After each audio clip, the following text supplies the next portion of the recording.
個小偷正正就坐喺我隔籬位，見佢拎咗前幾行嘅背囊返埋位抄，所以開始認佢。期間佢仲要勁多小動作，睇書都可以調轉嚟睇，你話你係咪搞笑？偷完嘢之後，佢就將個背囊擺返上前面嘅原位。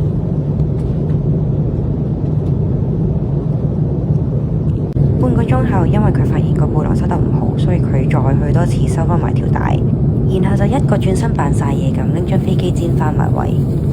終於等到佢去廁所，我可以同啲 crew 講呢件事。物主 check 完個背囊，發現唔見咗幾萬蚊。阿賊發現黃咗，即刻抌走啲賊贓。停咗機，大家當然急不及待拎自己嘅行李。飛機廣播，由於保安理由，大家需要留返喺自己位。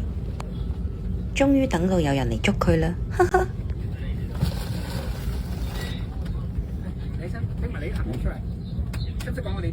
梗係唔識啦，佢操流利普通話㗎。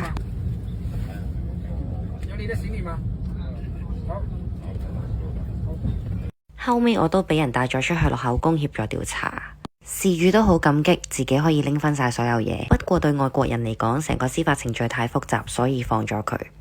最後我都要提大家多一次，貴重嘢一定要更新。巴里搭飛機返香港。